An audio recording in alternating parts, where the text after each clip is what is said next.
When God give you an assignment and you take it real personal. That's how I feel about my children. I feel like my children has been assignments that has been given to me to learn to love unconditionally and raise them or help them in remembering who it is that they are to the best of their ability or to the best of my ability so that they can grow and evolve into the best version of themselves.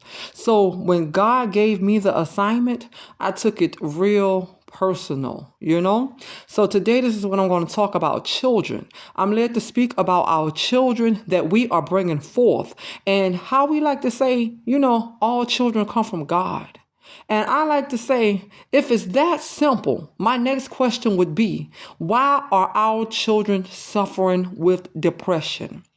Why are our children turning to the streets, using and getting addicted to drugs and alcohol? Why are our suicide rates going up amongst our children? And at some point, we must stop and take a look at ourselves and our state of minds, our living conditions, our diets, and our emotional state of being, and where we are spiritually and consciously within ourselves before and during and producing our children and bringing them forth. Because from my own observation and awareness, the average first person that we grow in love with, or I'm going to say fall in love with, is a karmic relationship. It's a karmic union. And not the type of karma that unfolds all of your blessings, because all karma ain't negative, bad karma. It's what you put out, it comes back to you. This karma that I'm speaking on is the type of karma that comes from our toxic parents or our toxic upbringing, the toxicity that runs in our bloodline, and we end up attracting someone else that has just as much toxicity in their bloodline as we do. So it is called trauma bonding. So we trauma bond early on in life, and we like to think that it is love, or we are in love and we call it love. But that relationship is really based around teaching us something about ourselves, about life, and about love. We go through this harsh experience in this relationship where we get our heart broken, we get cheated on, some of us may get abused and beat on, we living in poverty and struggle, we're going through so many negatives, yet we say that we are in love and this is love, and we think that God has given us that person, when really that person is a karmic lesson. And the whole relationship is about you learning to self-love, self-nurture, self-focus, give yourself attention, heal yourself, heal things within your bloodline that has been passed down to you through your DNA, things that has been passed down to you spiritually.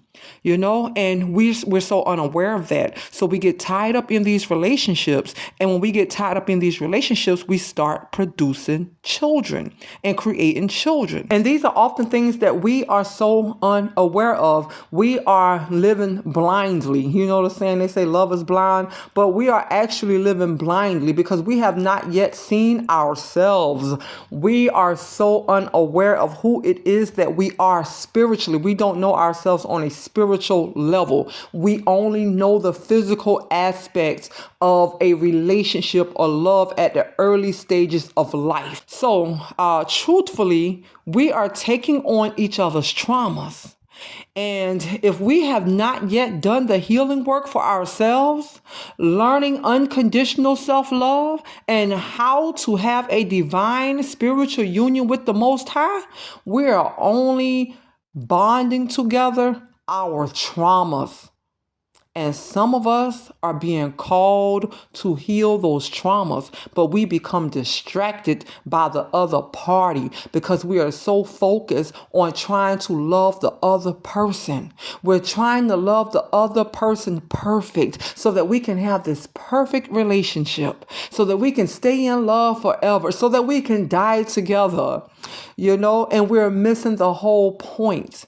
The person was not to be your forever. The person is actually in the way of your journey, your healing, and your growth. But at the same time, they also going to help you heal, because the person who breaks your heart is really the person who's making you more self-aware. But sometimes we miss the message. So we get into another relationship where our heart get broken.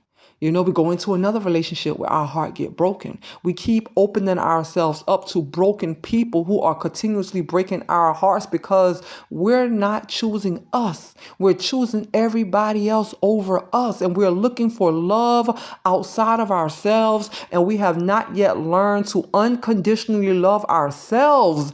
But yet, we promise and we vow to love someone else unconditionally through the good and the bad, when we have not yet sit long enough with ourselves to learn how to love ourselves unconditionally through the good and the bad, and how to heal ourselves through it, and how to transmute energy.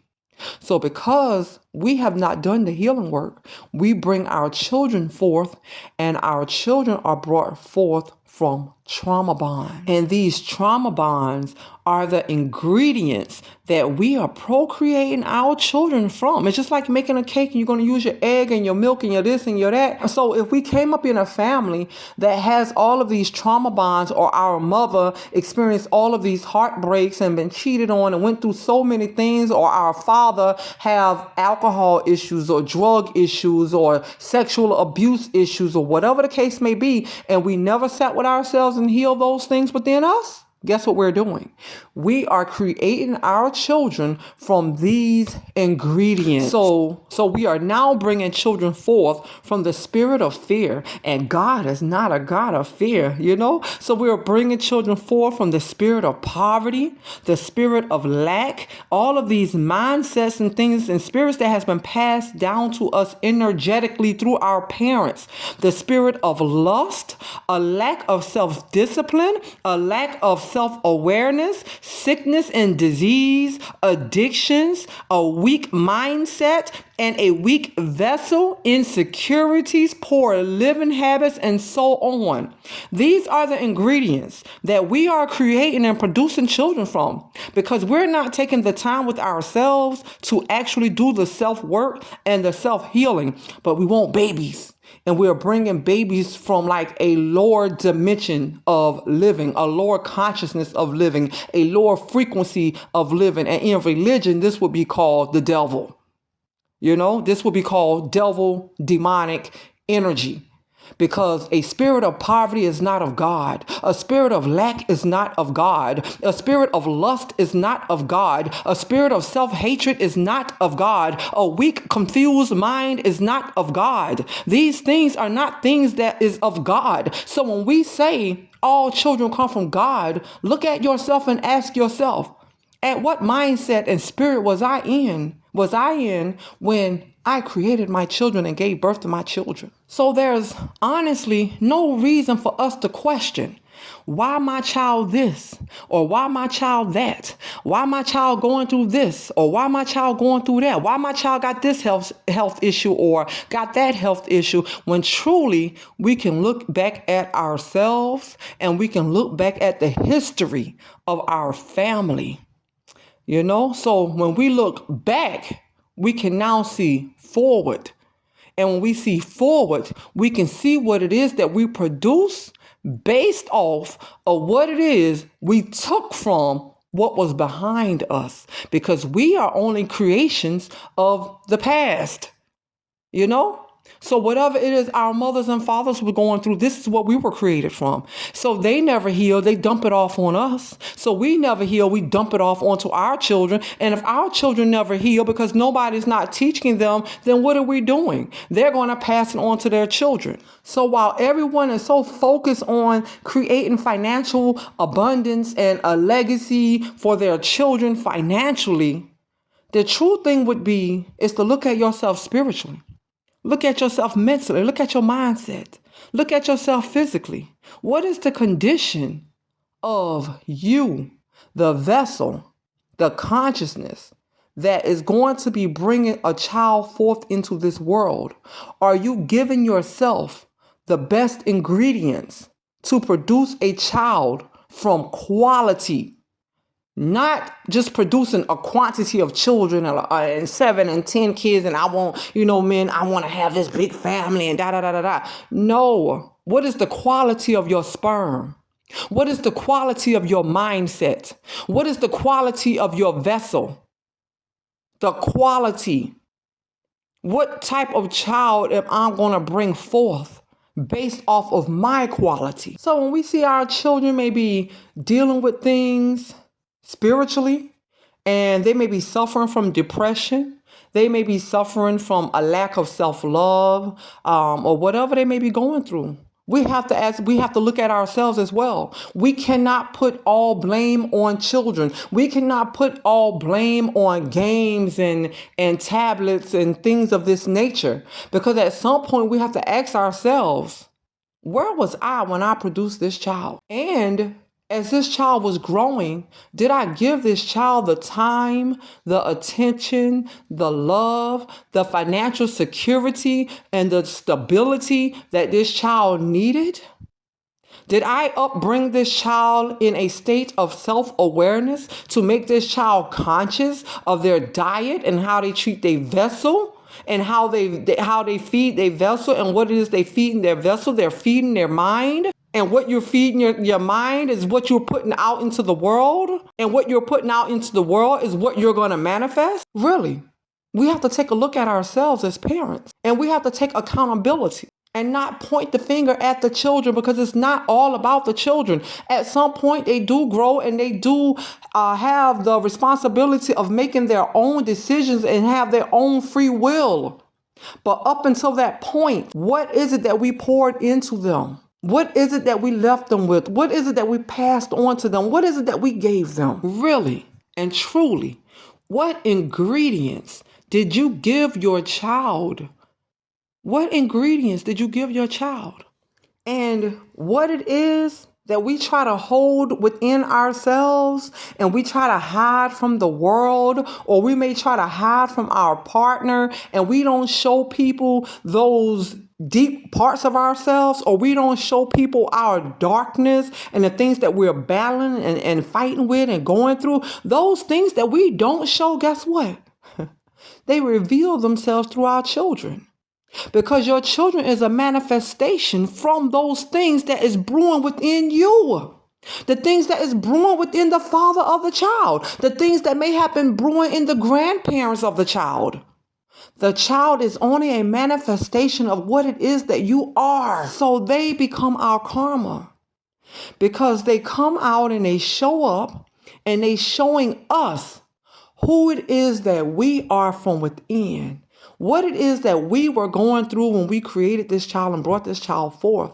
And I'm going to give 2 brief examples of my children and where I was at when I look back at my life and see where I was at when I conceived my children. And with my son, I conceived my son maybe around 21, and I gave birth to him at 22. And right before I conceived my child, I was going through a heartbreak. I was dealing with a heartbreak because I was cheated on. So I was so attached to this person to where I found out when they cheated on me, it destroyed me. I felt like somebody bursted my heart out of my chest.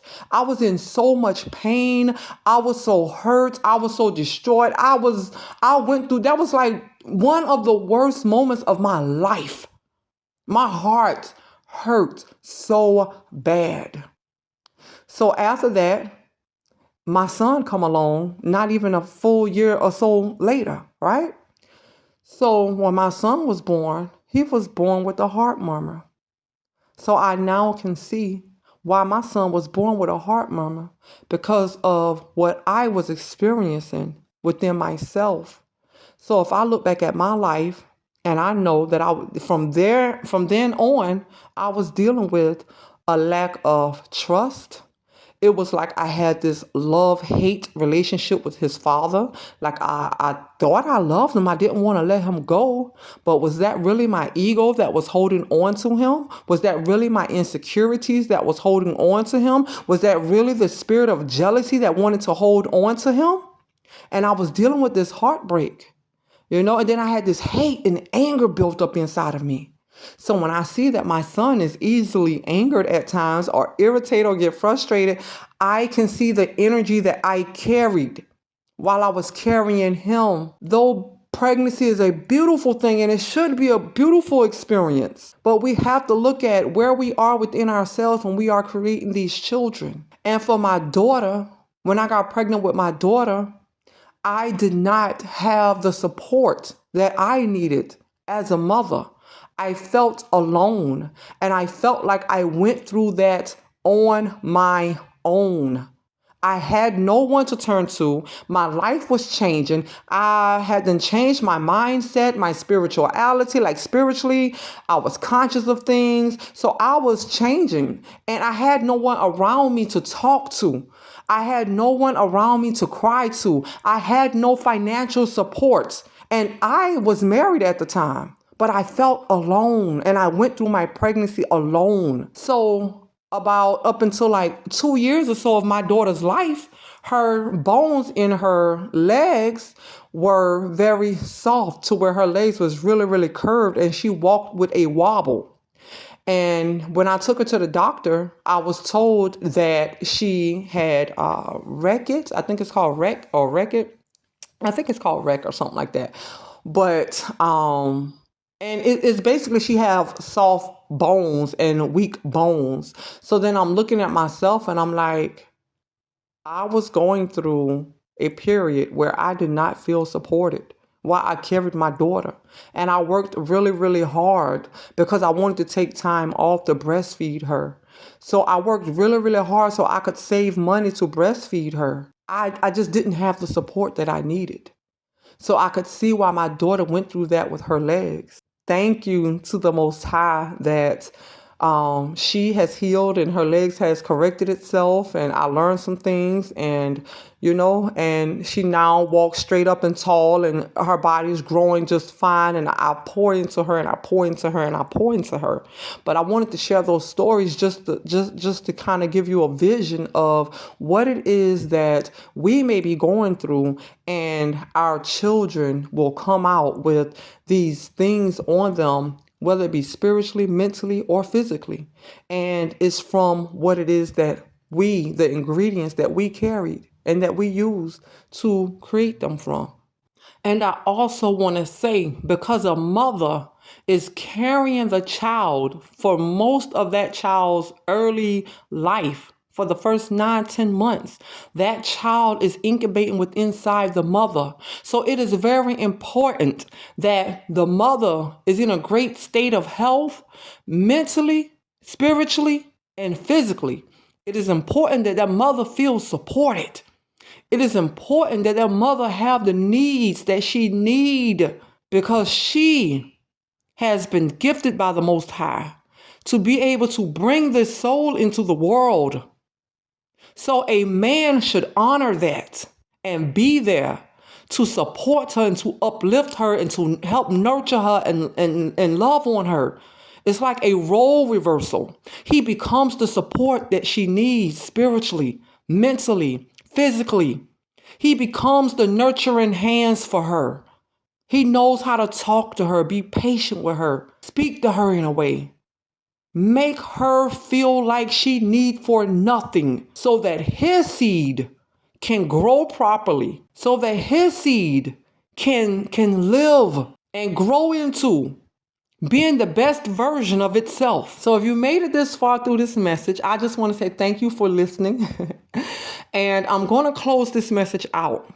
And I want to close this message out with the saying that we often say, all children come from God. And I want you to start self-evaluating and taking accountability for where you are within yourself, before bringing forth a child? Are you in tune with yourself spiritually? Are you in a healthy place spiritually? Are you in a position to be able to feed yourself quality foods to help this child grow into a healthy version of itself? You know, where's our mental state of mind? Where are we financially? What type of environment are we bringing our children up in? Because God would only want the best for our children. So let's put ourselves in a position to be able to give our children the best ingredients to grow from, the best fertilizer, the best soil to grow from, the best mindset, the best love to grow from. And let's not just be lazy and live off of the sand. All children come from God. God is a consciousness, a higher state of being. So if you're not operating from a higher state of being, when you create your child, where is it that your child is coming from energetically, spiritually? What type of mind are you producing? What type of body are you producing with your child? And then your child is left to deal with the baggages that you chose not to face, that you chose not to heal from, that you chose not to deal with, that you chose not to grow and rise above. So let's not put our children in that condition. Let's not point finger and blame our children from being and growing from the ingredients that we gave them. Let's learn to love ourselves unconditionally so that we can also practice loving our children unconditionally, so that we can attract a partner who will also love us unconditionally. And we can just pour that love into each other back and forth, because if your cup full and my cup full, we keep each other full on divine love, not a starving love, not a lack of love, to where we pulling from each other and we draining each other and we self-hating on each other. So let's create our children from the best ingredient. And I'm going to leave you on that. Peace, love, gratitude, high vibrations. And I speak that for every soul. Peace.